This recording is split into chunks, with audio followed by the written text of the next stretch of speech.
Awesome. Is the intro coming?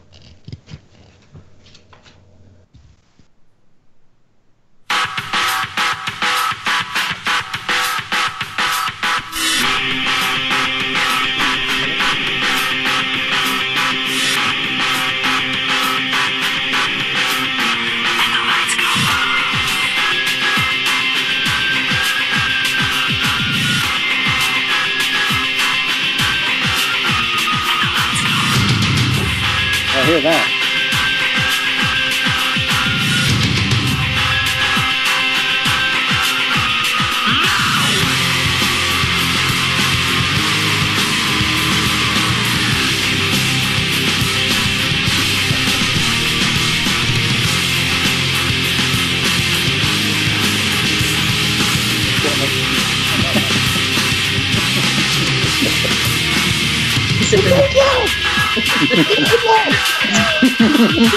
I need more chip!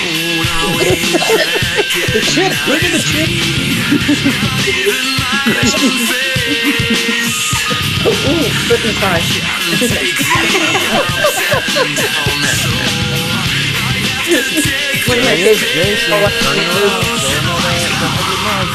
What's up, everybody? Welcome to another episode of Scream Stream. We got a super duper special one tonight. I'm a little nervous, just a wee bit. I have a very, very special guest. I have thank you, Lee. The only Cody has to ruin it. I got the one, the only Deborah Voorhees from Friday the 13th Part 5. Say hello, Deborah. Hey Lee, how are you? Thank you so much for having me. There's proof, guys. She's here. I have my partners in crime. I got Cody Leach. I got CP from Will I Like It Reviews. And I got Brian Lomax. Say hello, guys, at the same time. 1, 2, 3, go. Hello. There you go. Sweet. Hi, guys. Tonight, we're going to be doing, and I think Deborah said this is her first time she's ever done this. We're going to do a live commentary for Friday the 13th, Part 5, which... This is a really interesting movie. I think even Deborah would agree with me on this. It has the most kills out of the whole franchise. It's one that's debated quite a bit, and yeah, I'm looking forward to getting into it. Deborah, are you looking forward to getting into it? Absolutely. Sweet. When's the last time you watched this movie, Deborah? Not that long ago. Let me think. Gosh. Frozen, Lee. Oh gosh, I know it's been, oh darn it. You know what? I think, oh, I know what it was. It was the last Friday the 13th because we did a group viewing for Deborah Voorhees Sheer Horror Group on Facebook. Just past October. That's what it was. What? Just past October then. Yes. Mm-hmm.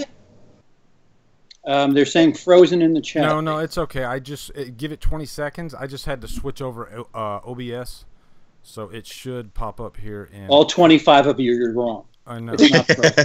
Yes, all 25 of them are wrong. You all live in a chat room of lies. So it should switch over here any second now because I did. See, there it goes. There it goes. All right, we're in. Awesome. Okay, but they did hear you. That is the good thing. So yes. First off, before we get going, I want to say that a big reason we did this is because Derek Mayo, who was a great friend to all of us, we unfortunately lost him. I think it's like 2 weeks ago now, something like that, maybe a week. The whole thing's just a kind of a blur to me. I was a wreck over like the last couple weeks since he's been gone. But immediately I thought of Deborah, and Deborah actually called Derek, and they had a nice little conversation, and Derek contacted me after and said, I can't thank you enough. Like, that was the greatest thing. Deborah, is there anything you'd like to say about that conversation before we get started? You know, I was so nervous when I was calling him because I wanted to, you know, what do you say? Yeah. And you know, so I just talked to him about horror movies and, you know, talked about where he is, what was going on with him. I mean, he was going into hospice. He knew he didn't have, you know, very long to live. That was really sad. Yeah. But he was a joy to talk with. He was very kind, very caring, and I, That's exactly what I was going through, Deborah. After like the tears just were rolling out because and it was just a testament to how nice of a person he was. How he was just one of a kind. And so that night after talking to him, my husband and I, we went out and listened to some live music, and we had a toast to him. Yeah. And it's been really surprising, how many times I think of him. It's like, I don't know. I was honored and really glad that you guys let me know. It's funny, Deborah, because my wife didn't even know Derek, and for some reason she just felt this strong sadness for like a couple days after. Like, I didn't even know this guy, but I just felt like this presence, without getting spiritual and everything. But that was just the power of Derek. So we wanted to do something nice, and I think this is awesome. We're gonna watch one of Derek's favorite movies together, and I love that. We're gonna have fun. So I hope everybody's got their popcorn ready. I hope everybody's got their movie queued up. Deborah, are you ready? I am. Cody, Brian, CP, are you ready? I'm ready. I'm ready. Sweet. We have it on the Paramount logo right now. We're gonna hit play in 3, 2, 1, and go. And live. We're live. We're off. And I might need to turn my volume down. Hold on just a second. There's the Paramount logo. I always love seeing that logo for some reason. Me too. Yeah. I love that one, and I always love the one with the unicorn. I can't think of what the is it TriStar Pictures? That one's got like nostalgia for me for some reason. Like all my favorite movies growing up always had that unicorn coming out. Can't tell. Honey, I don't know where the volume is on this. Sorry, it's up a little bit, so he's going to fix it. That's okay. I like the 20th Century Fox logo, if I'm being honest. Just because of a certain franchise. I like the lion. Oh, yeah. MGM. It's just so cool to see that lion. I think of Rocky every time I see the much more MGM ferocious logo. than that. Man of Steel, there's a link to the proceeds to Derek's funeral. Yes. Right, you set that up, Lee? Yes, if you guys look in the info box, I posted a link to Derek's funeral expenses. If you guys have anything that you can and want to donate, it would really really help his family out quite a bit. I know the expenses were like $15,000. Right now they're at about a third of that. So everything that you can donate to them, and Grant, I will take that $99 that you just donated to us, and I will put it right on there. So thank you so much. Yes, and thank you. But we're at this opening scene now with Corey Feldman. Deborah, did you have any kind of contact with Corey Feldman whatsoever? I did. He was on. Well, wait a minute. Let me think a minute. No, you know what? His scenes were done. I was thinking that he was there on the same day that we were shooting the table scene. Right. But I don't think he was. He wasn't there. Oh, okay.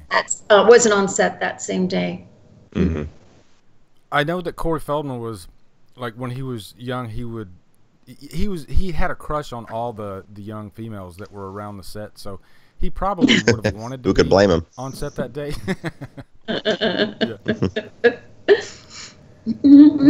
I love his reaction in part 4 whenever he sees the couple getting ready to do their business across the street, and he's like, "Oh my God, yes!" And I'm like, "That's a genuine kid reaction right there. That's exactly what I would have done if I was his age." Right. This scene right here was filmed in Corey Feldman's backyard, if I'm not mistaken. The shots of him were, yeah. Oh, wow. Oh yeah, I guess you're right, CP. The actual digging of the grave and all that was filmed. Yeah, the reverse angle is done somewhere else. Yeah. Right. Was he shooting the Goonies in favor of this? Was that what it was? Exactly. Yeah. Or at least that's what I've been told. What a mistake. Oh God, yeah. So is the problem that they just wouldn't wait for him to finish that? Or? It was probably more like they couldn't wait. Yeah. Once you have a production that's going, the amount of money that's involved with everybody on set and holding things back, and can you get the location? Can you get the other actors? Can you get, whatever? I mean, it is intense. Mm-hmm. So I'm sure they would have been happy to wait if they could have. I just don't think it was possible. I was an extra on Stranger Things, and I remember just being on set, and they were just constantly like freaking out behind the scenes, because I remember there was a conversation going about when can Millie Bobby Brown be on set, because she had to change her days, and it was like somebody dropped a bomb on the building or something. Important timing is because of the amount of money involved, and especially on union sets. And even though Friday the 13th was this version of course was Paramount. But, even on an earlier one, like the first one, that was an indie film, it's expensive because they were still using union talent. Because at that time, you just didn't do anything non-union unless you expected to have some severe problems on set, we'll say. Mm-hmm. Now, is that for insurance reasons or something? As far as like union talent, is there a reason why they don't use non-union? No, it's because the unions basically, it's not, you can argue whether it's good or bad, but they basically want control, and, there's good things because it helps the people on crew and actors and that sort of thing be taken care of well, but then it also limits, who can work on a set too. Right. So, it's a control thing. Everybody likes to have their own control. There's good and bad with it. I like the idea of being able to open things up and be able to hire or be on any set you want, whether you're union or not. But on the bigger films, you definitely have to go union. And there was no way to do a film back then that was non-union. I can't think of any other art form really that has so many people involved in bringing that finished piece to fruition. What do you think about the idea of the director being given so much credit? Because most films say a film by such and such, it tends to be the director's name. Right. Do you think that's overhyped a bit too much? No, I don't. Not at all. Because ultimately, it is the director that sees everything through. Yes, there's a whole lot of people involved, but there is no one more responsible and has more on his or her shoulders than the director does. And the director will take it from, of course it depends. Some films are a little bit different. But like in the films that I've done, I take it from the very beginning all the way to the end. And it's an incredible amount of work, because you're going all the way through the editing. I go from writing to pre-production to production to editing to promotions. And it's an intense amount of commitment. It sounds exhausting just saying it. It is. It is. It really is. And when you're on the set, you are, yes, there's other people contributing, but you're kind of the gatekeeper. You're the one that's helping to decide, okay, this is the look I want. And then the cinematographer is to sit there and help you get your look. Yeah. This is how I want my lights. And I think most directors are very familiar with lighting themselves and lenses and different types of cameras and different kind of camera moves. And so, they're very much working as a team. Everybody on set is incredibly valuable. But it really, ultimately, it all stops at the director. To kind of piggyback what he said, Deborah, did you guys have any sort of knowledge of Danny Steinman and his colorful history going into this movie? You're probably talking about him directing porn? You put it way better than I. Skating around. The honest truth is that who didn't? Okay. I'd like to know. Okay. I'd like to know what a director. They had to make money, And you weren't directing, 10 films a year usually. I mean, that just didn't happen. So they've got to make some money. I would bet you, especially during that time period, that most directors did. They might have done it under another name, but yeah, I mean, directing porn in Hollywood, is that a big deal? Hardly, I think so. Anybody who's shocked by it must be feigning it, or they didn't understand Hollywood, but I can't imagine them not knowing how common that is, so no, Very honey, interesting. sorry, doggy. That's Yeah, I got mine eye-opening, walking around actually. too. What was that, Lee? I said that's pretty eye-opening, actually, because I would have guessed that a lot of people wouldn't have known that, but that's how naive I am, I guess, about the industry. But Yeah. No, maybe it's cleaned up for public consumption. I don't know. I don't see anything wrong with porn, honestly. I don't see anything wrong. I mean, it wasn't something, obviously, I was offered those kind of roles, and I didn't opt for them because it wasn't right for me personally, but I certainly don't think anything bad about someone who chose to, or a director who chose to do it. It's like, oh, whatever. Yep, you got to make a living. Yeah, gotta make a living, exactly. So Melanie Kinnaman's on screen right now. There was, I guess, a rumor that she wasn't too pleased with the process, or she expected a bit more. Can you say from your experience if there's any truth to that, or if it's exaggerated? On set, I never saw any conflicts with her or Danny. But I have heard her speak at, conventions and in interviews and stuff, that they didn't have, the best relationship. I really, everybody has a certain amount of chemistry. Who do you get along with? I've certainly had people I didn't get along with, and other people did. And so I think it's probably just conflicting personalities, probably more than anything else. I certainly got along fine with Danny, and so that's mostly what I can tell you. I would suggest, talking to her, she could give you some specifics. The only thing I could do is tell you what I've heard her say. And I know that there was a time when she was looking for some direction from him, and she felt that she didn't get what she needed from him, and it made her feel alone on the set. And so, but she could give more details on that. Very well. Gotcha. With that, I just piggybacking on what you just said, actually. What do you feel is the most important role of the director then? There's so many roles to the director. You've got to get the look right. You've got to do so much. But obviously working with the actors is huge. And then ideally everybody gets along well with the director, but I don't think that's necessarily always the best route to the best performance. I had one situation where I had a young man, and I won't say what film or anything, that I was working with, and he did a brilliant job in the audition.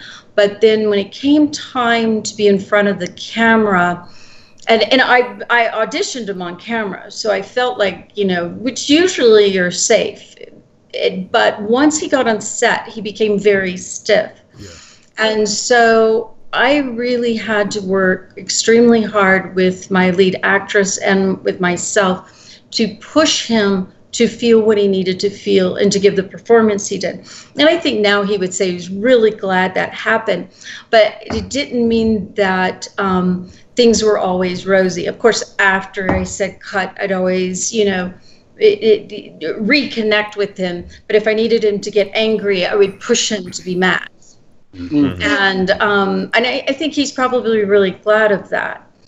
But you can see how that doesn't necessarily mean that you have a relationship with your director that's non-confrontational.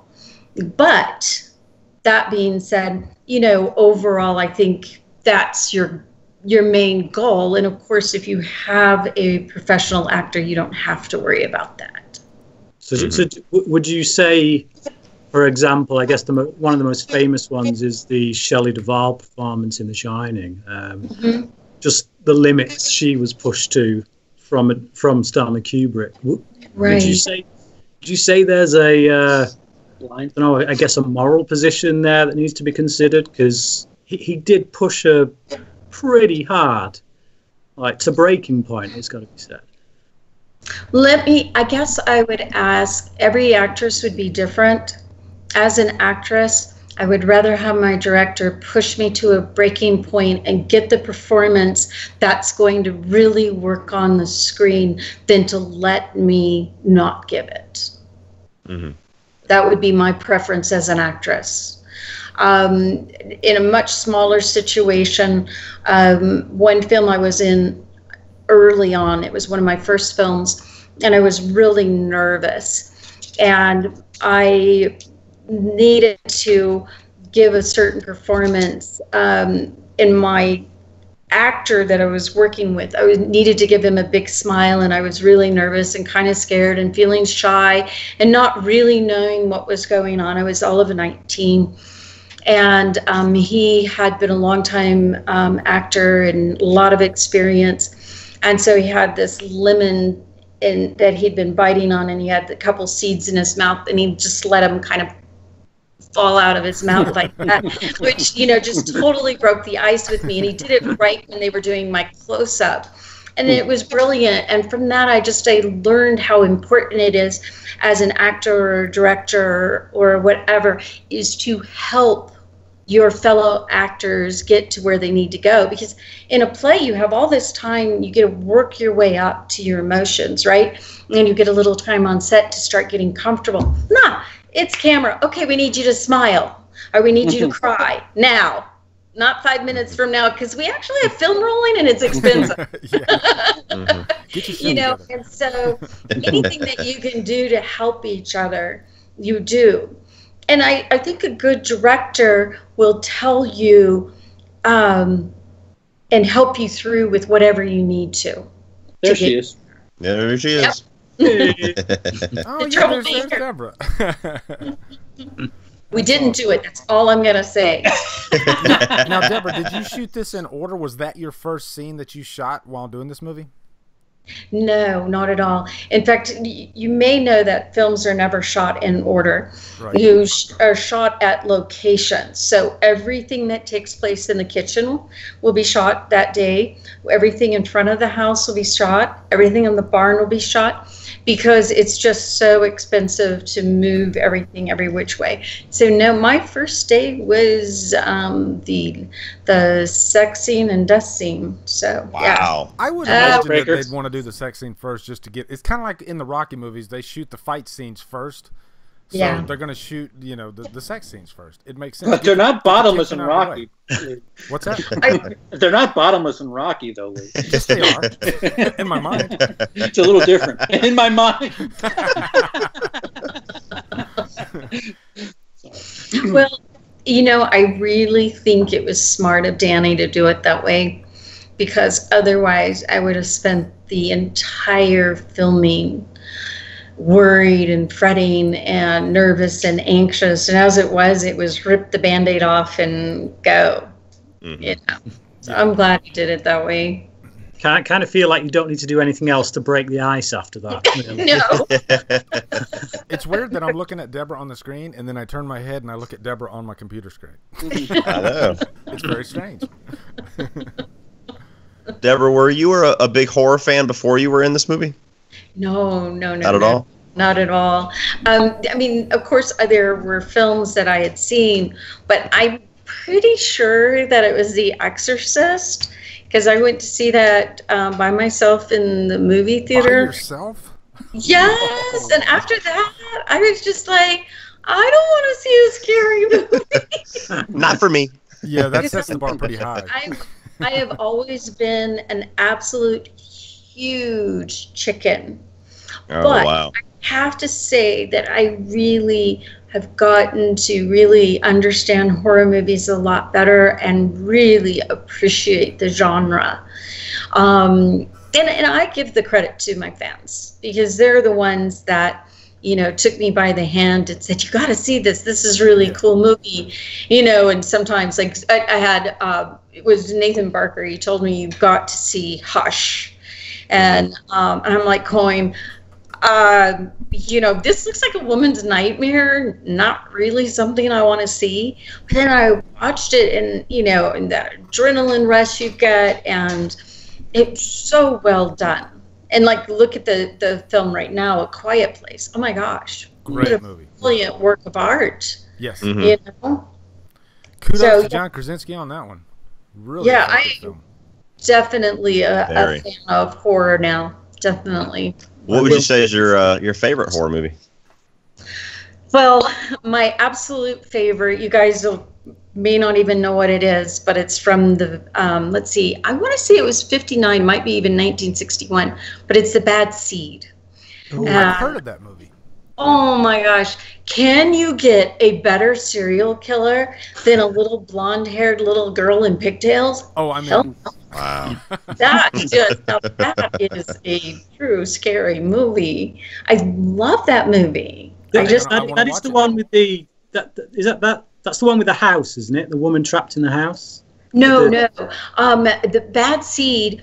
It is about Rhoda Penmark, and she's our little serial killer, and it really is from the little girl's perspective and the mother's perspective. And the mother is slowly discovering that her child is the killer of these people, and it is a really good movie. I want to remake this movie so bad in modern day today. I just think it's a brilliant film. There are a few people in the chat right now, Deborah, that have seen Bad Seed, and they said it's really good. So there you go. Yay! It's awesome. I love it. You're getting a lot of love in the chat too, by the way. Just so you know, people love you. That's nice. Thank you. Of course. There is another film called Bad Seed. It's about it's like a home that's been run by an artificial intelligence, but goes off the rails and kind of traps the woman inside and starts messing with her. But yeah, I'll have to look it up. I have not seen that one. Now, were you there on set the day that the axe went into the kid's back? Yes. Yes. Tell me about that scene, please. I need to know this. Yeah, no, this was a really intense scene. Victor, he was, he was really, that was an intense scene. I mean, you really believed him. I certainly didn't want to get anywhere close to him. You can see it on screen. He's giving it all in that performance. Yeah, I mean, not that he was, scary eating lunch with, but yeah, during that scene, I mean, you could just feel that rage and everything. It was intense. Something I'm curious about. Did you guys know who the killer was going to be, like, at the end of the movie, or was this kept secret in production? Absolutely. In fact, nobody had an ending to it, and there were red herring endings written. So as far as I know, that Dick was the first and only one to know for quite a while. Wow. Really, until the reveal. Yeah. Yeah, but that's a really important part. You don't want your spoiler getting there, So, yeah, I always find that really interesting how we all kind of respect that, and we keep quiet on the twist and the endings and stuff. I hate when people ruin twists. I can't stand it. You got a paid question, Lee. The chat. Power Up Productions, Kyle Boylan, who is one of mine and Cody's patrons, he's got a question for you, Deborah. Thank you for the donation, Kyle. Deborah, what is your favorite Friday film, or do you like the Friday films? I do. Watched them all? Honestly, I love the first one. I really do. It just when I love Adrienne King. I love the twist of it being the mom. Mm-hmm. I don't know, little kid psycho killers and mother psycho killers, grandma psycho killers. What is scarier? Because they're the ones that you're supposed to be able to trust those people, right? Voorhees was a very effective killer. I thought. Oh. Yeah, me and Lee have actually talked a couple of times. In a lot of ways, she's actually scarier than Jason, I think, in the way that it's revealed in that first movie. I agree. I think she's really, because there's something about when it's someone you're supposed to trust. Mm-hmm. Yes. You know, you think you would be safe in the room with her, and then when you're not, that's a. I mean, you look at, you know, some of the other horror movies where a mother's involved. It just, those are scary. You want mom to be nice. Speaking of Adrienne King, I had a quick question because I know Adrienne King had like a stalker, and it got pretty serious. And I was wondering if you had ever encountered any of those issues. Yeah. No, I've been very lucky. I haven't. I mean, I've had some harassment and stuff on, on social media and that sort of thing, but certainly nothing that I would consider severe or not. Now, I also, it wasn't too long. I mean, I did some stuff after Friday the 13th, but I left Hollywood. I went to college. I became a journalist. Then I became a British Lit teacher. And so, I took myself kind of out of that limelight. Right. And, but yeah, no, and there's been more than one. Judy Aronson also had a really some scary spots with the stalker. I told her many times that I was sorry for that. I don't know. There he is, QCP. Let it go. She'll forgive you right here. She was such a drama queen. I'm sorry. Go ahead.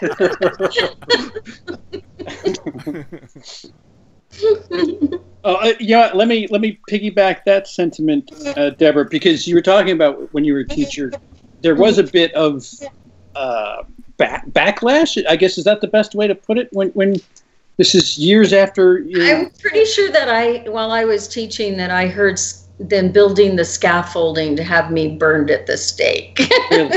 And that's due to this performance, correct? Yes. I literally at that time, I was thrown out of 2 high schools, one in Texas and one in New Mexico.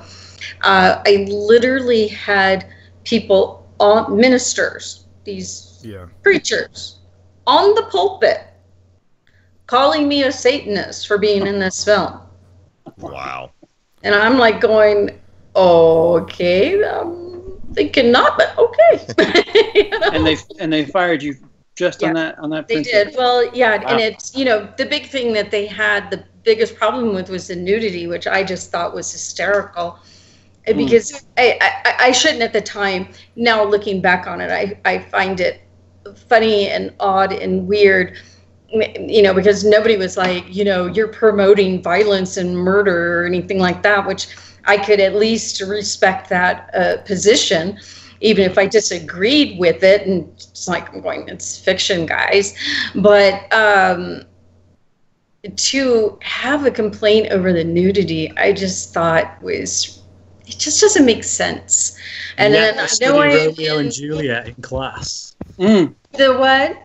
And yet they'll study Romeo and Juliet in class, which is full of murder, suicide, all this stuff. Yeah. Absolutely. And I taught that literature too. I taught a lot of different things. I don't know.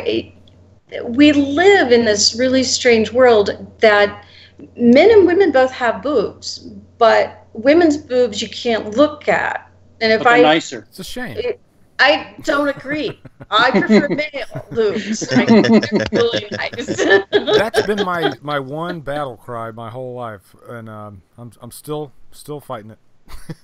That women can show that. Yeah. Well, I mean, just think about all the ramifications of a woman's breast being something you're not supposed to see.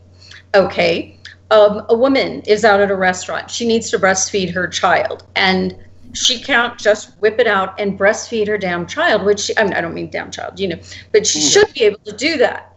Instead, what is she supposed to do? Go hide in the bathroom, a dirty, filthy bathroom. And I've seen women have to do this where they have to end up sitting down on the floor, That's filthy. In a stall, not even outside, but in a stall, to hide as if there's something shameful going on. That doesn't make sense to me.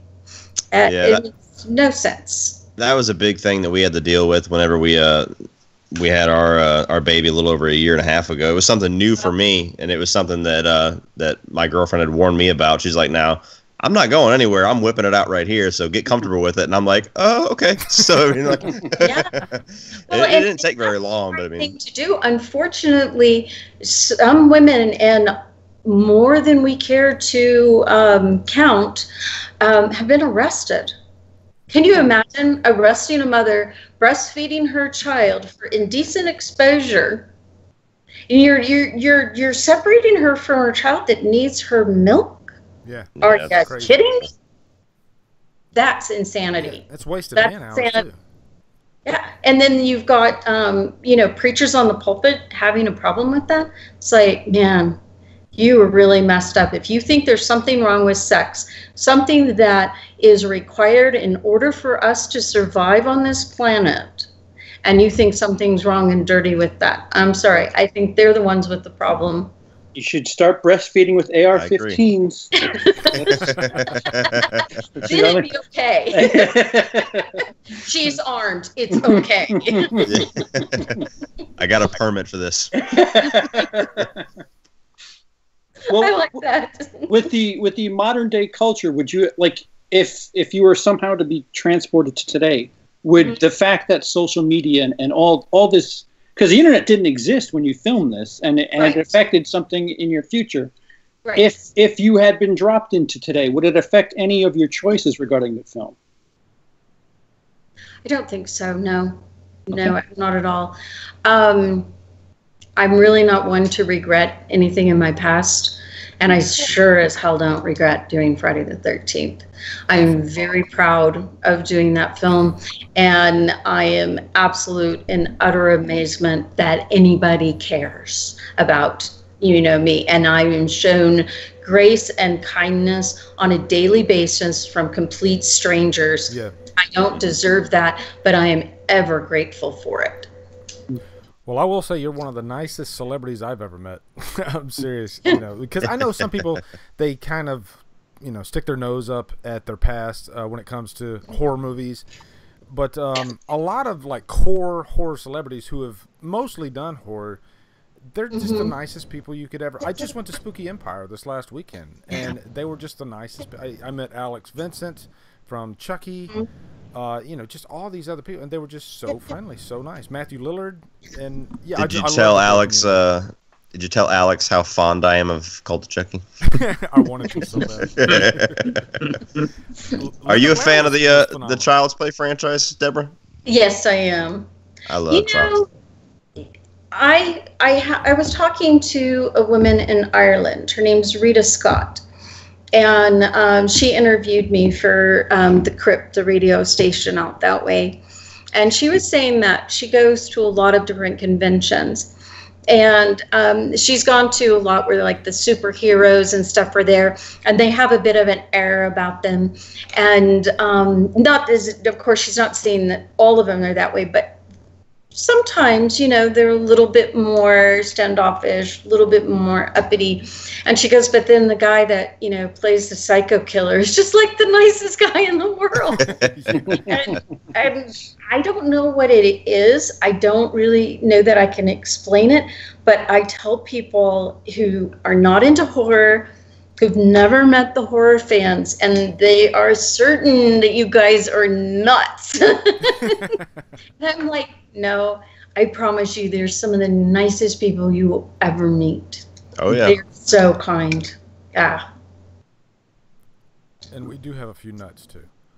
I got a question about Edna. She looks like, did she go full method for this? Like, off camera, was she still Edna? No, Carol is an amazing actress. Yeah. She is actually in real life very elegant. In fact, the closest person that I would compare her to in real life is Helen Mirren. Really? You don't get any more. I mean, she really knows her stuff. Yeah. She's very talented and a very nice woman. Yeah. Yeah, she's nothing like this at all. Not even close.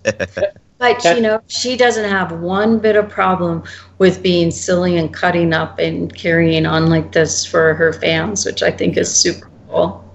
Because it's not her at all. But that's what acting's about, you know. She's probably the one actress that, you know, or actor that had to, you know, really stretch far apart from what she normally was, you know, more than any of the other actors on the set. It seems like it. Yeah, I think that's a fair assessment. Yeah. Although I can say that Dick Wien was definitely not a psycho killer. He was a really nice guy. Thanks for spoiling that for me. I'm sorry. Jason's not the killer in this one. No. I love that car. Yeah, it's a nice car. I do. I have a thing for, you know, the old hot rod, you know, muscle cars. Oh, me too. Oh, yeah. Charger. My favorite car has always been that Hemi Cuda from the Phantasm series. Oh, yeah. That is an awesome one. Yeah. Now, I think this movie has, like, more nudity than most of the Friday movies. Am I correct on that? You are correct. Yeah, I would think so. Yeah. I was also... It's not Jason, so they had to do something, didn't they? Yeah, exactly. I was talking with... Easier... Go ahead, Cody. I was talking with some other friends of mine who were YouTubers before we started the stream, just kind of giving an idea what we were going to be talking about. And one of my buddies, Sean, was telling me that there was actually a rumor. He gave me an article. I didn't have a chance to read it. That there was a lot cut from this movie. Like there was a lot more extremities that was going to be in it. Is that true? There's a little bit of truth to that. My understanding is with Tiffany that the machete was going to go right up through her vagina. Yeah. And so, yes, I would say definitely that was. As far as micing goes, you know, I hear this all the time, and oh my God, the rumors that I have heard about micing, and yeah, not true. It was Gotcha. really not true. It was.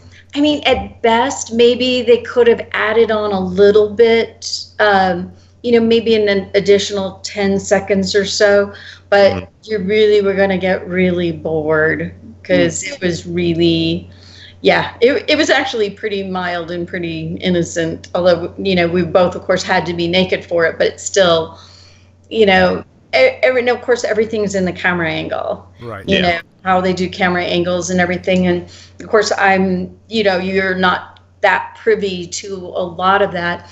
But, you know, and I even heard, like, oh, you know, they shot all this terrible, horrible stuff. And it's like, no, it actually didn't happen that way. And they made a comment about Danny being very vulgar and yelling out to Robert Dixon to grab me and this and that, and it was really offensive. And like, no, he was never rude to me like that. He never, you know, that would have been, even though it was a movie set, unless it was a porn, I suppose it would have been okay to say stuff like that. But no, he didn't say that. Are you kidding? Can you imagine what Paramount would do? And besides the fact, if they had shot all of this, do you know how impractical that is? How expensive the film is? How much it costs to keep people on the set? Why would they film a whole bunch of stuff that got cut? They're not going to. I know another one was they said that the shears actually went through my eyes. That never happened. They would have had to make me an entire head, right, so that they could show that never happened. I had a mask and I had the blood to be shown after, and it was, you know, coming down. You hear it, and it sounds absolutely gruesome. And they pull it up, and the blood's there. Then you see the eyes. actually never see the shears going in. Gotcha. And I cannot tell you how many people swear that they saw it. Well, this was the first that I had heard anything of it, but I don't know. I wasn't sure because this was also thick in the time when the MPAA was just butchering slasher movies. So it seemed to me like it would be, like you said, very wasteful and anti-productive to put all this stuff that you know is just going to never make it. Exactly. And the stuff, the rumors that I was told about, I'm like, no, you would never put that into a film, an R-rated film. So, no, they're not going to shoot it. Well, it's too expensive. In the Crystal Lake Memories documentary, they said that they managed to trade more nudity scenes for the cut stuff that was gore. That's possible. That's possible. But those decisions are made early on. Now, not to say that Danny wasn't trying to push the envelope at time, i.e., you know, the machete up the vagina, but pretty much anything that you saw, I was really stunned because it took, I only found this out like a little less than a year ago. And it was Bruce Green, the editor, who made a lot of the claims about what supposedly happened on set. And it was just flat out lies. Absolutely flat out lies. I was really actually stunned. I mean, if by some crazy reason Danny said something like that, it would have had to have been under his breath because I sure as hell didn't hear it. Yeah. So, and I can't even imagine Danny doing that because he was really respectful and very careful with me because he knew I was nervous about the nude scene. And so he was really wanting to make sure that I was okay. So, and he knew that would have been, you know, over the line. So. Gotcha. Well, it seems like as years go by, people like to build the legend more and more on these classic movies, and it just sounds more interesting to go ahead and say that this happened when it didn't actually happen. So. Right. Yeah. Well, and you know, I had somebody tell me, "Oh, I heard you were really smoking pot," and I'm like, "No, it was a rolled clove cigarette." I'm like, no. They did go out and get a clove cigarette for me because they were going to just put tobacco in there. And the tobacco I had a hard time with. And so they ran out and got me the cloves real quick and rolled it. And that's what we used. If I had been stoned during that, we would have all had a lot of trouble because I couldn't sleep. I got a question about John Shepherd. You know, 'cause I think if you did like a poll, most people would say John Shepherd's their least favorite Tommy Jarvis. He just seemed so like serious. I guess that's a bad word to use because a character in that state would be pretty damn serious. But he's damaged. Damaged, yeah, that's a good word for it. And I think he delivered the performance that was needed for that. But I don't know, any kind of experiences working on set with him? I really liked working with him.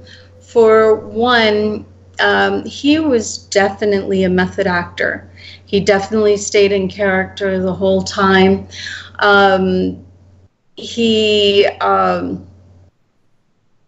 You know, I think he took that role, even though he knew it was Friday the 13th. He knew that there's a certain level of camp, but he took it as serious as any serious film. Yeah. And I had a lot of respect for him for that. I thought he did a really nice job in the role. Yeah, he really did. He did. I think, well, Corey Feldman, you know, it's hard to compare because Corey Feldman played the child version. And then, you know, then you got Tom Matthews, who really does play a different... You know, it's a different take on the character, I think. A little bit more zany. Right. Yeah. Completely different. Yeah. Yeah. Well, Deborah, we're on your scene. Here we go. Suddenly everyone goes quiet. I'm looking at my screen, and Cody, CP, and Brian's faces are just like transfixed. They don't give a crap what I'm saying right now. So, as an actress, what was your motivation during all this? Well, for me, I took it that this is my boyfriend whom I love, and I want to make him happy. I want to have fun with him and go into the woods and, have sex. I appreciate you treating my as-a-whole question with a proper response. It was a good answer, too. Kill them with kindness. Yeah. Now, is it awkward doing those scenes like at first? Oh, yeah. Are you kidding? Oh, yeah. Yeah, of course. This is something you're not usually having a crew. You have your lighting crew and stuff around you. I mean, they did do a short set for us, so short crew, which means that only essential crew was there. Right. Bruce seemed to suggest that he was on set, and it is possible because, you want to go kind of tunnel vision. You have to, especially in a scene like this, you have to push everybody out of the way. You can't concentrate on who's around you, or it's really going to be even worse than it really is already. And so, it is. It's uncomfortable. It's, a bit on the nerve-wracking side, but. And you're probably like that for a few hours, right? Oh, there we go. You guys still there? Oh, okay. What an interesting time for all this to skip. I know, right? Oh, there we go. Okay. Yeah, we're back. I was like, no, I can only see me. Deborah, I'm curious. I actually just kind of myself started getting into the Friday the 13th franchise. It's like the one big franchise that I kind of waited the longest to watch for whatever reason. But it seems to be pretty popular amongst the fans that the franchise hasn't been quite at its peak since maybe the 6th movie is like the last one that everybody really like universally loves. Right. What do you think a new Friday the 13th movie needs to have to get back to that? That's an interesting question, because the one that I feel that needs to happen, I'm not sure that it would, but I think that sometimes you need to take a step in a direction that may not necessarily be the obvious choice. Mm-hmm. And sometimes those are the ones that work. Because if you just go back and redo, and you just go back to this place and time, it's never going to be the same. And either people are going to go, oh, it was just a complete redo, and they're going to complain about that, or they're going to say, oh, they changed too much, or I didn't like these characters as much, or I didn't this or that. And so for me, the story that I would like to tell as a director, I would like to go back in time to when Jason was a young boy and see the monster grow up, and really pre his murders. Now we probably would bring in as maybe some child murders, something, maybe animal or something like that to kind of show where he's going. But more than anything, I want to see his family, why is he this way? Because one of the things that I like, the best monsters, think about Frankenstein, think about Jason, they have a human element to them. They're an injured party. They have pain and sorrows, and this is why they do what they do. And to me, that's the most interesting story. Now, will that bring back and unify the fans and have everybody love the story? I would sure hope so. Not today's day and age. Never. Yeah, I mean, it's hard to say, but it could. It could. I think it could be a fascinating story. I really do. I think it just gets down to, like, is the story good? Is it directed well? You could tell any story, and as long as it's directed well, and the story is written well, and it's interesting, people are gonna like it. And those strong actors. Just imagine having a young boy, you know, playing Jason and what he would need to be. Oh my God, yeah. You know, that pre-monster. And, you know, I think that's the story for me. Well, Bob Clark, Gotcha. who directed Black Christmas, actually, he stated that, give me a bad script with great actors and I can give you a good story, but give me the opposite and I can't give you a good movie. Right. I believe you have to have good actors, because imagine if you don't believe them.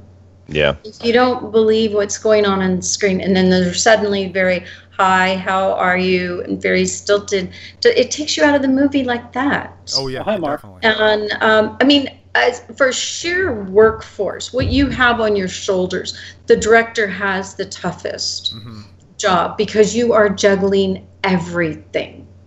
And, but I give it to the actors every time as having the hardest role, because they have to be believable in the most unbelievable circumstances. Very often when somebody's supposedly looking at a monster, there's not a monster there. There's nothing there sometimes.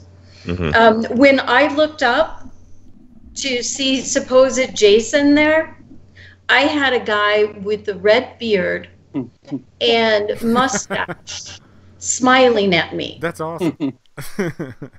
Smiling. Well, It was gingers are always scary. I find Yeah. There's a reason why they put a redhead there. So. Yeah. Another time in another film, I go through a door and there's supposed to be a killer there, and I'm not kidding you, there was a crew guy sitting there eating a hamburger. That's pretty scary. Where was the director to make sure that didn't happen? And, you know, just put somebody there intimidating to give you something to look at. That's another thing as a director, is always give your actors something to look at. Yeah. You know? I find myself often thinking, like, when you look at films that most people regard as really formulaic stuff, like rom-coms in particular, you could literally write the story yourself as it's unfolding. You're watching it, you literally know every single beat, and the dialogue is absolutely terrible. But I often find myself thinking that the actors in films like that are giving really great performances, because to be able to commit to something that, like, they know what it is, they know that how it's going to be received, what kind of film it is, they know they're not making Citizen Kane, and I think to be able to commit to those roles regardless of that, for me, I think is quite something. Like if you've got a great script, you know, a lot of these great movies, the Oscar bait movies, that kind of thing. It's already there in the script, but if you don't have it on the script, to make it look natural, to make people who are watching feel like, well, I believe those characters, even though this story is trite, that to me is quite, that it's revealing as to an actor's talent, I think. Absolutely. And, you know, rom-com, that's a really interesting genre. I love rom-coms, by the way. But if you look at some of the really well-written ones, like Aaron Sorkin's American President, that's a killer good film. Or look at, you know, When Harry Met Sally. Yeah. You know, another extremely well-written. Of course, I love all the old Doris Day movies. Park me in front of Doris Day and I'm happy. But yeah, when you have, I mean, really, truly brilliant actors playing those roles, yeah, I love those movies. Say Anything. That's another great example. Oh, yeah, that's a really good one. But then there's a lot of them out there, and especially now since Hollywood's not doing them, there's some really bad ones out there. Oh, yeah. Dialogue is bad, performances are bad, sets are bad. You know, they're not hitting their plot points, because you know in a rom-com they're gonna break up, and you know they're gonna be together in the end. You just don't know, you know, what's gonna happen, you know, exactly. that's going to lead you to it. And, you still, I like that. Oh, moment. Like in a Disney when everybody's happy at the end, Yeah. You watch Benji and there he is. He looks like, oh, he's going to die. And you feel yourself tearing up, even though you know damn good and well that dog's going to open its eyes and it's going to be okay. But there's a part of you going, they wouldn't kill him, would they? No. And then the dog opens its eyes and you can't help but get that big, dumb, shit-eating grin on your face. Like, yeah, dog's fine. Deborah, were you ever on screen with or not on screen, on set with Miguel Nunez? Was I? Oh, yeah, were you ever on set? I know you're not on screen with him. Yeah, no, I wasn't on with him. Yeah. Okay. Mm-mm. That was a completely different day. Okay. I had heard that he was actually homeless when he got the part for Return of the Living Dead, I think. I he heard literally that. did not have a I don't know house. if it's true, Yeah. but that may be, Yeah. But of course, that I don't know if that means he was sleeping on a friend's couch or, Yeah, may again, not that have been a harkens back to song. that, if it's a good story, people are going to tell the lie, and that's probably what happened. Right. Starving young Well, actor. it's not exactly a refrigerator box, but I was at mom's. Jim Carrey slept in a closet, so it happens. Right. I mean, really, what do you need, right? just a You place know, to lay your head. Exactly. Actually, we need so much less than we think we do. Yep. Yeah, we really, there's not much that we need. I mean, there's things that I like, but yeah, I've got food, or I like a roof over my head. I'm kind of partial to it, especially in storms and such. And I like running water. Yep. But I know I can live without a lot and still be happy and good. I don't need a signed Exorcist 2 VHS by Linda Blair. But it's But cool. here I am. Oh, Deborah, this scene, the scene on the toilet with the ooh baby. Mm-hmm. What the heck were they thinking on that? That's not romantic at all. It really isn't, is it? No, I'm surprised they didn't do a quick script recap before they shot this scene. Yeah, I'm not sure. I'm a firm believer that we should all pretend as mates that certain things do not happen. Yeah. So I think that you just pretend, that you never go to that place. The last place I want to be when I serenade my wife is on the toilet. It's on the toilet. I know. And it's not even it's like a makeshift toilet. It's not even like a porta potty. It's really odd looking for a I know. toilet. A shanty town toilet. Yeah. Well, but when I was growing up, those were more the kind of toilets that you would have. They didn't have the little, blue things. Well, I'm sure maybe they did at some point.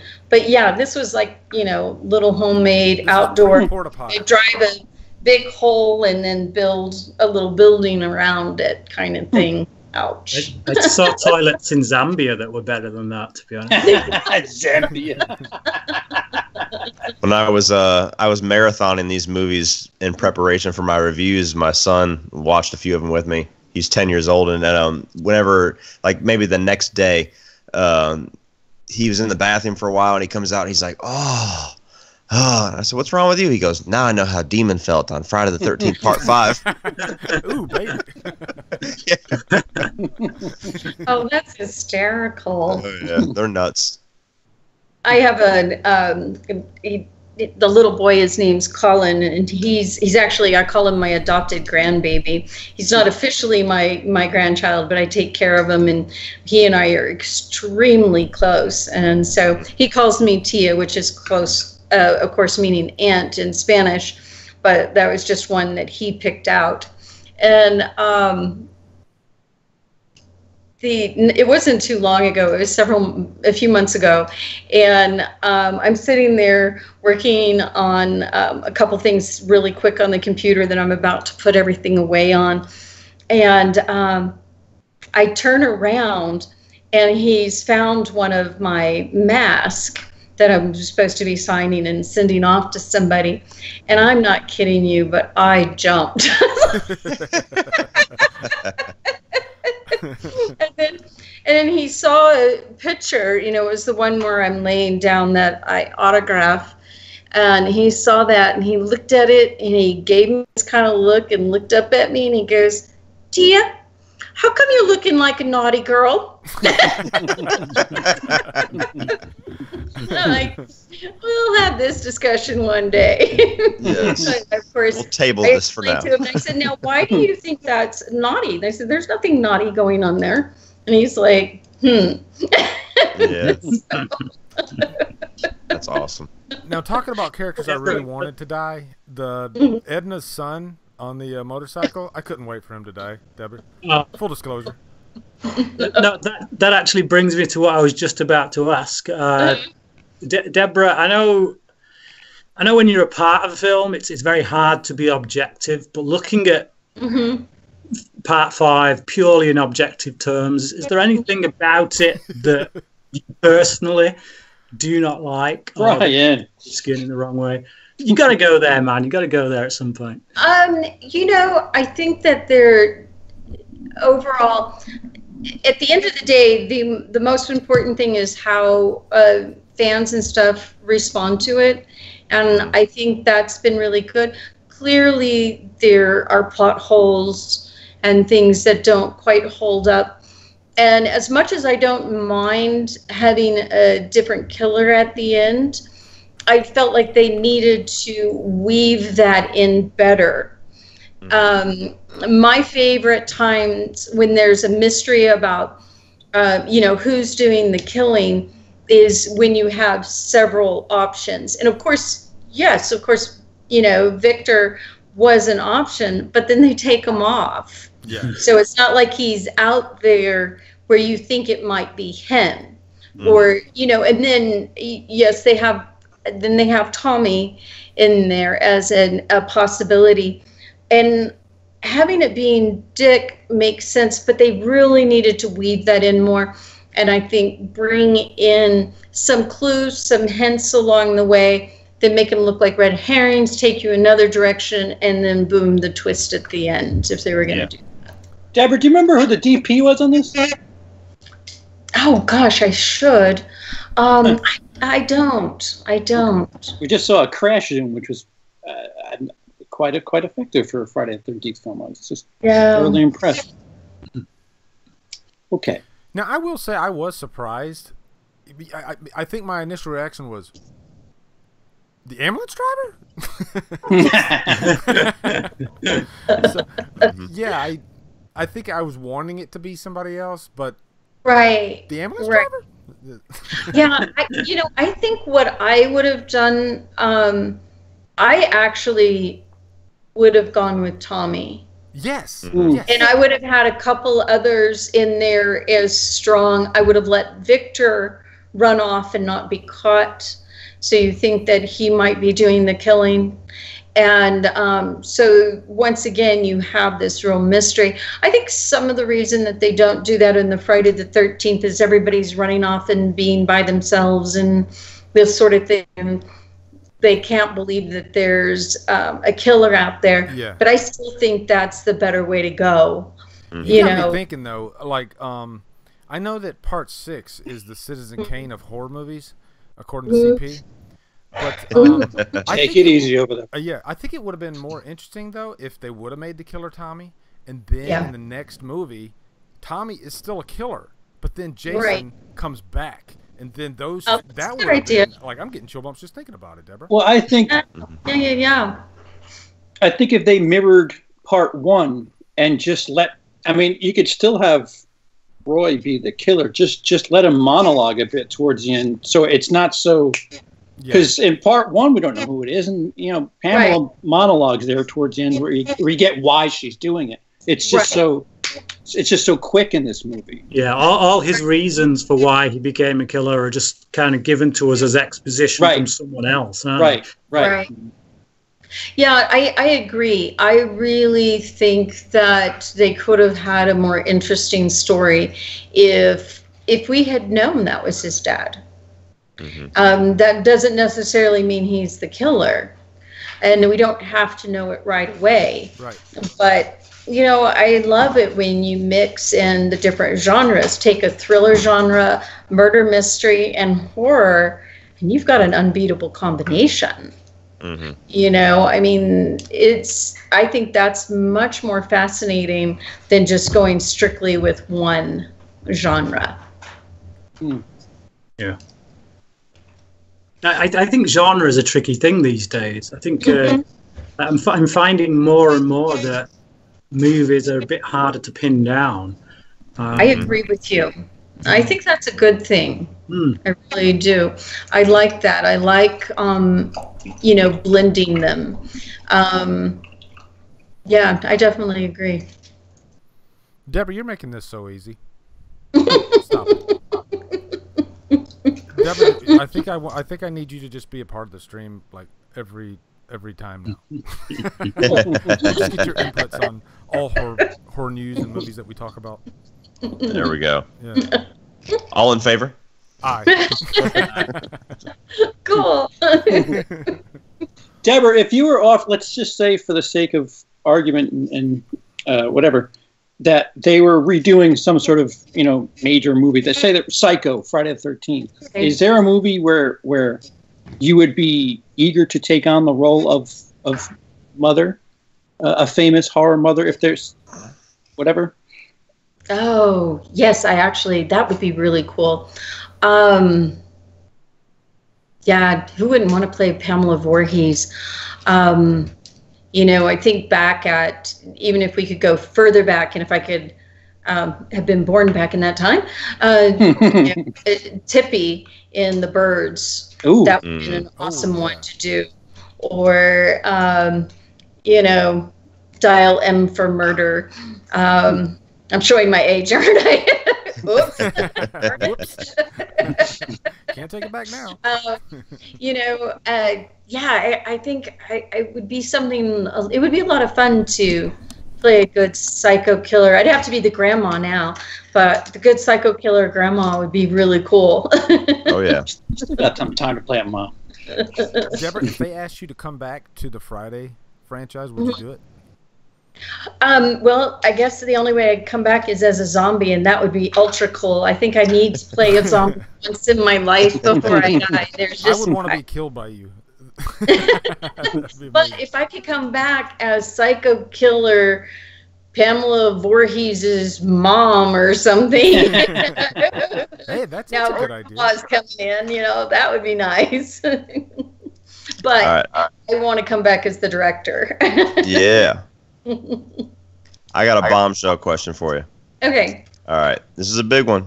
Okay. Out of the big three, Michael Myers or Halloween, Nightmare on Elm Street, and Friday the 13th, which one is your favorite? Well, I got to go with Friday the 13th, but I think they all have their pluses. It was interesting in the original first Nightmare.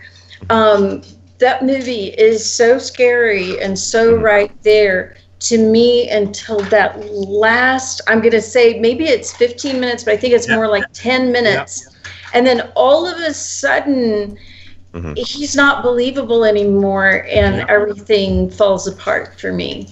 But yeah, initially, this idea that you can't fall asleep and, thinking about how vulnerable you are at that moment. I mean, the same reason we want to kill people when they're in the middle of having sex or in the shower or naked is because they're at their most vulnerable. And in the sleeping aspect, that's what we have. And, ow, again, sorry, I just keep saying ow. Oh, here's the kill that didn't go the way it originally went, I guess. Right. Yeah. Right. What is that dance she's doing? It's one of the robot things. Okay. Pure 80s robot dancing, that is. The 80s were so cool, I think. I think the 80s were like the coolest decade. That's one word for it. Yeah. It was a decade, all right. It was definitely a decade. Bullocks. Well, apparently she brought her own song to dance to. For yeah, this, that's good. She did. Yeah. Her mother was in Nightmare on Elm Street 3, the Dream Warriors. That's right. Yeah. Who was her mother? The one where Freddy says, God, I'm trying to remember it was a really funny line that Freddy told her. Where's the fucking bourbon? Oh yeah, where's the bourbon, bitch? That one. Yeah. Yep. Okay. So the annoying mom in 3 and 4 is her mother. Lindsay in the chat says that's how she still dances.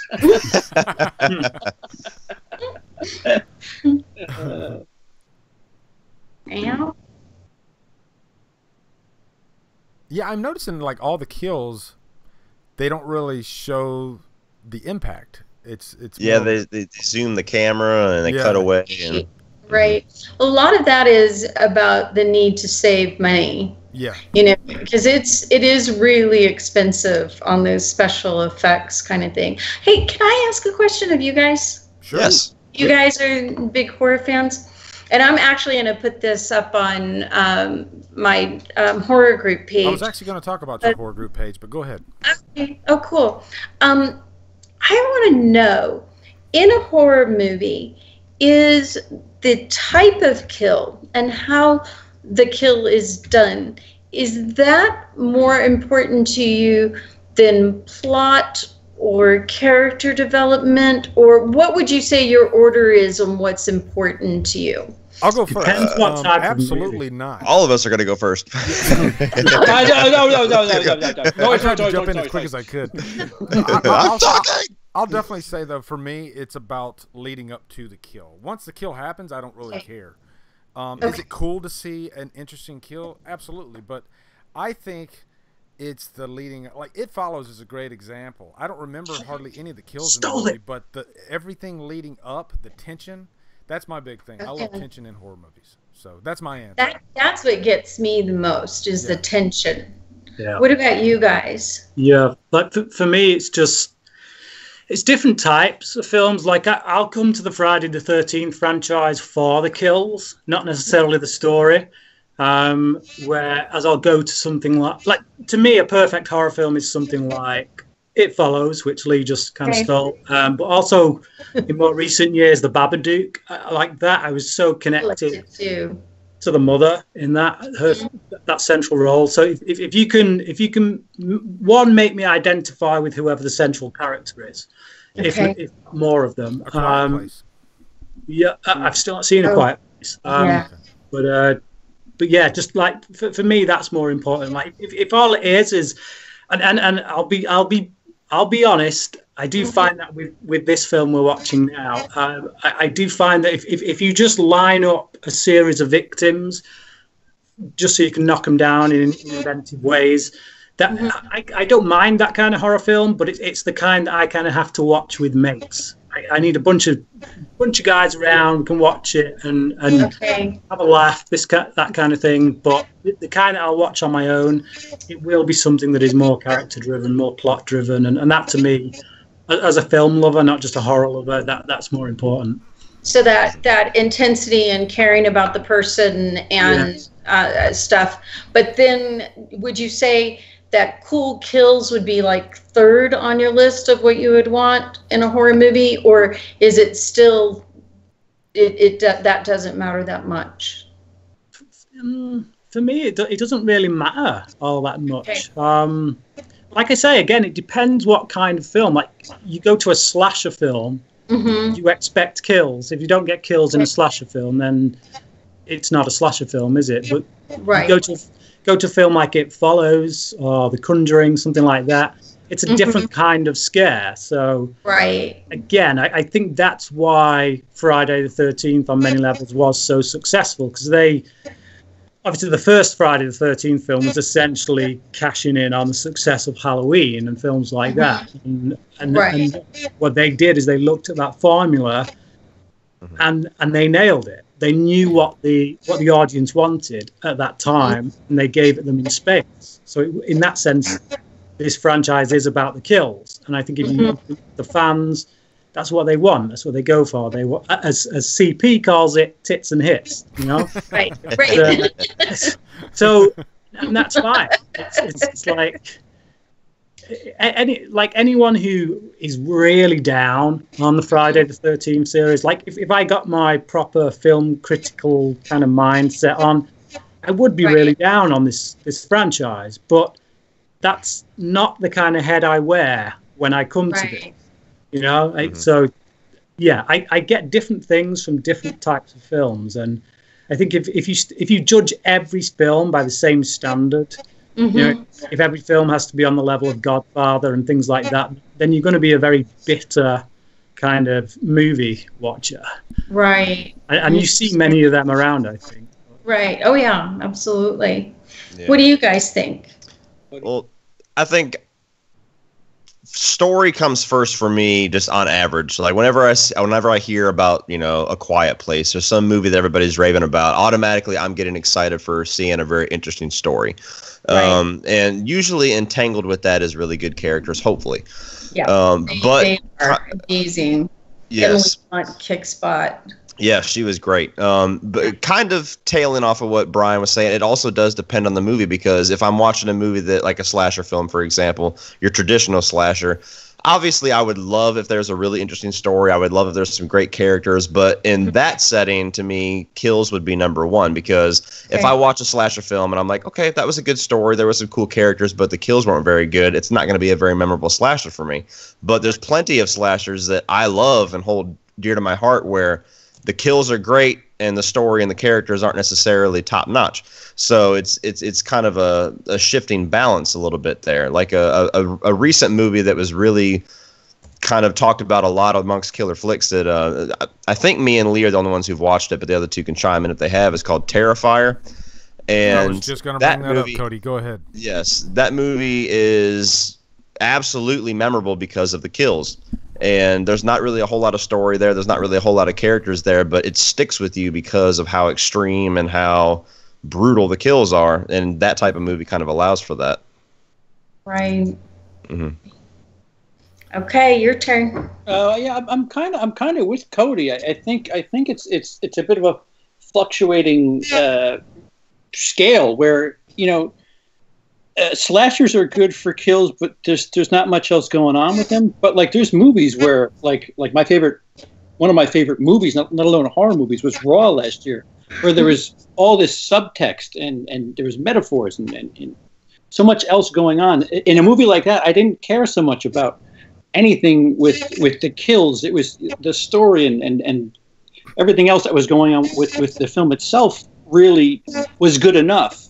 Where something, with all due respect, something like this, there's not much going on plot-wise, where it's just like, all right, well, if you're not going to tell me a story, at least let me see something neat with some corn syrup. I get really excited when a horror movie is not about kills or not focused on kills. Right. It's more of like a character study. Okay. I know this example, some people are not going to like it, but I think Rob Zombie's Halloween 2 works for me because it's not really about kills. It's about... I'm with you, Lee. I knew I couldn't get through this sentence. I knew I couldn't. But stay with me. This, to me, it was about more of Laurie Strode and about what a trauma victim goes through after a tragedy. Like what happened to her. I mean, if you watch what happened to her in the first Rob Zombie's Halloween, this character is... Rob Zombie definitely has his faults, but he did do a good job creating a character arc, because she was a completely different character at the beginning of that than at the end. So part 2 was more of a study of her, and I think that might be one of the reasons why a lot of people didn't connect with it, because it wasn't about Michael Myers as much as it was about Laurie Strode. I think Brian considers himself a trauma victim after watching it. I think so too. I agree with you, Lee. Yeah. Defenders Brad together. Dourif is the only good thing about that movie. Oh man, I love it. I love polarizing movies anyway. I appreciate you guys talking to me about it, because this is, you know, as you know, I'm working on 2 horror films right now, and you know, I'm really juggling and trying to figure out exactly, you know, how I'm going to do the kills, what feels right for the type. One horror thriller that I'm working on, which I think you guys are going to be really excited about. Awesome. I can't tell you everything yet, but I can tell you that there'll be some of your favorites from Friday the 13th in it. Ooh, and, Love it. Very intense horror thriller. Very intense. And feel free to pick our brains anytime. Yeah, okay. If you need to kill a comedian in your movie, I work for scale. Deborah, tell me about the Sheer Horror Group. What inspired you to create that? Well, you know, I had a fan make that for me for several years ago, and I had, you know, some fans on my regular page, and then I had Friday the 13th stuff, and I thought initially, you know, not everybody wants to hear about Friday the 13th, and I'm like, well, what if we just do a true, you know, horror page? And I looked at some of them out there, and I thought, you know, this could be a lot of fun. And I had a lot of really nice fans at that time that had reached out to me, and I thought, well, let's just put the Friday the 13th stuff on this page that was already made. I hadn't really used it or anything. And it has been turned into such an amazing experience because, I mean, it's grown like crazy in a very, very short period of time. And I certainly didn't expect, you know, it to grow as fast as it has. And, you know, I've made real friends. Well, yeah, I think you have such a magnetic personality, and I think that's one of the reasons why your page has grown so much. I mean, and one thing I like is how your page and Club Voorhees and Killer Flicks, we all kind of bleed into each other quite a bit. Yeah. And I just love that. It's almost like one gigantic horror family that has like 3 different entities on the same umbrella. Great, I know. Isn't that awesome? It really is. It really is. I'm enjoying it. Deborah, do you ever get anybody that notices you from your time on Dallas? I will have people sometimes contact me. Oh, that was my mom's favorite series, and we used to sit down and watch it together. And I remember seeing you and stuff like that. Yeah, I'll get that sometimes. Of course, Friday the 13th is the one that most people know, but some people will remember from, you know, Riptide. I don't know. Do y'all know that old detective story? I remember Riptide. I was in Riptide, and you know, Days of Our Lives, and different ones. Interestingly enough, it's sometimes, particularly over in England, the UK, you know, love the Dallas show. Love the Dallas show there. Now, this barn scene is actually, I think it's pretty damn effective as far as, like, you know, lighting goes and atmosphere. I actually like it. Yeah. Tension 101? Yeah, Tension 101. I think they learned from part 4 that rain is very effective. Yeah, I like rain in horror movies.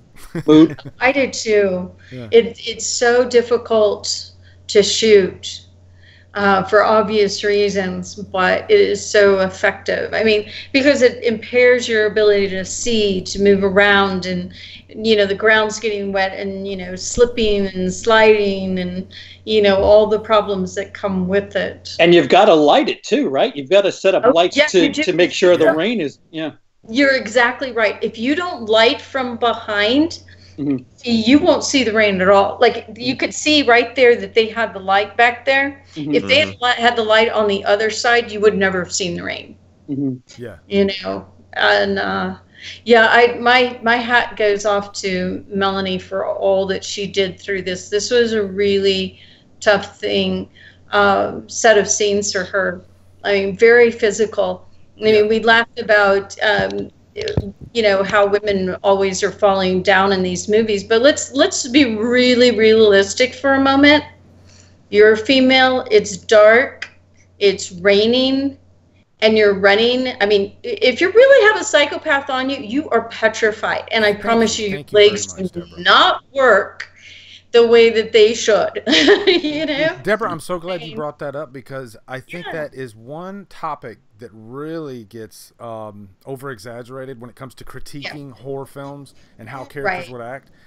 Strangers 2 is a great example, because there were a lot of people unnecessarily stating that the characters, and I will say there are some character decisions that are questionable, but when you have these two teenage kids have three killers coming after them, they're gonna make mistakes.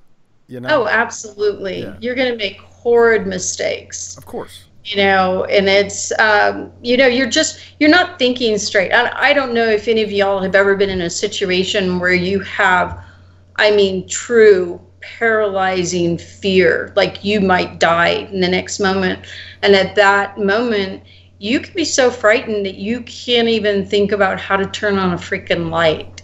Yeah, because it's really intense. It really is. So Deborah, what Lee is saying is, do you have Bailey Madison's phone number, because he'd like to talk to her next?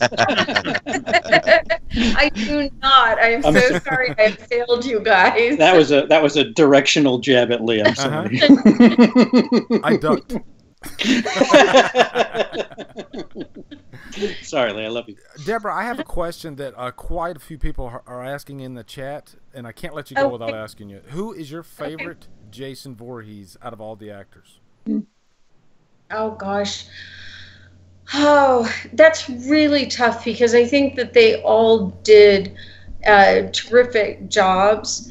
You know, and then, of course, then when you know somebody, you know, I mean, they're all really nice people, too. Yeah. Gosh, I don't know. That's just... I never met Richard Booker, but I really like him a lot. I like C.J. Graham a lot. Yeah. I think Kane Hodder did a terrific job. I love Tom Morga from our film. You know, he's... I mean, he has a real formidable presence, and I really like, actually, y'all may hate me, but I like the remake. I love the remake. Oh, yes. Half of us love you right now. I mean, he's so strong. I mean, you really are afraid. I mean, sometimes in the other ones, Jason's moving so slow, you know, that it doesn't have quite, but when he's moving fast and wielding that machete, that's scary stuff. Yeah, you know, I think Derek Mears does a really nice job in that role. I'll even say Friday the 13th is like the most consistent franchise as far as the killers go. Like who plays Jason? Right. Most of them are good. Right. I agree. I really think so. Didn't Ted White? He's just a love. Ted White's my favorite. You know. Yeah. Oh my gosh! And I got to sit down with Ted White and Tom Morga at the Ohio Hound Fest, or you know, the Horror Hound Fest, you know, convention, and you know, talking to them about, you know, just talking about working with, you know, some of the really old, you know, greats of Hollywood, you know, like. You know, Cary Grant and John Wayne and stuff, and I'm like, oh my gosh, you know, that's pretty amazing. Yeah, Ted White was his stunt double for a bit, wasn't he? Yes. Sorry. Absolutely. For part 5? No. No, for let's see, which one was he? 4. For that one, I was he was stunt double for John Wayne. John Wayne. Okay. Asking about. Let's see, which one was he? Was it 3? 4. 4? Was it 4? Chapter, okay. Yeah. Okay. Yep. Well, Deborah, we're nearing the end of this thing. And they give you the clue that in the next movie, Tommy Jarvis could very well be the killer. Of course, that didn't pan out. No. But, yeah, I think that would have been a really interesting twist, and it was the new beginning, you know. Yeah. Well, you know, they didn't want to do any more of these movies after 4. They told Joseph Zito, you know, kill him, do whatever you got to do. This is the end of it. And then the movie made a ton of money, and so they decided, hey, let's come back. And so you know how these things go. Money. They may not love Jason, but they love money. They do. Yeah. Money's the real killer. Well, it's the unspoken rule in horror that if you ever put the word final in your title, it's never the final one. Never the final, Never the exactly. final one. Exactly. Oh, man. Deborah, is there anything you would like to promote or anything before we end this thing? Well, I really was hoping to be able to tell you guys about my next film, but I will tell you it's a horror thriller. And of course, you guys know I'm also working on a horror comedy. But there is a horror thriller in the works, and I've got some really amazing people signed on already. And we're getting very close. And if I'm lucky, maybe I can announce it on Friday the 13th, but I don't know yet. That would be great. That'd be awesome. That'd be great. Well, But this one I have finished the script on, and I am directing, and I will be playing a role in it too, a small one. Awesome. Okay, cool. Awesome. Oh, late. I will Question. say, did you say you have a question, Brian? Oh, No, you got a so super it's a chat. paid comment from Joseph Lionel in the. Oh, okay. Yeah, Joseph Lionel. Thank you, Joseph. Joseph is actually one of my patrons too. Let me see. Remake talk between great plot, gimmick, indie with low return of sale, blockbuster remake with name recognition and dollars. Which would you choose? And F Cancer. F Cancer indeed. Satan blockbuster. Would I choose to make a blockbuster film or one that was critically? Is that what he's asking? Between a movie that's maybe a gimmick indie with a really good story or a safe blockbuster remake with name recognition and guaranteed money, which would you rather have? Can I have both? Yeah, I exactly. don't be greedy. Yeah. We'll do one after the other. We'll get the That's safe right. picture, and we'll use that money to make the indie picture. Yeah. Life isn't limited. Don't limit yourself. Go for everything. Yeah, that's a tough one. You know, that's a tough pick. Well, you know, I always kind of find it funny when people want you to choose between two things, and I'm like, nah, I want both. Mhm. Give me the Yeah. one that's the better movie. Yeah. Well, you know, you always want to do the great movie, but, you know, I think that there's something to always remember is that if there's a group of people out there that are big fans of it and love it, there's nothing wrong with doing something for them. It's a gift. Yeah. It's something to say, hey, I respect you. I care about you. I want you to be happy. I'm hoping I'm going to put out something that you're going to love. There's nothing wrong with that. You know, and I want to do my oddball, quirky indies too. You guys have probably heard I'm a huge Shakespeare geek, and I've got probably way too many things out there on Shakespeare. And who knew the rest of the world doesn't share my love? They're like, who? Maybe not this country. Yeah.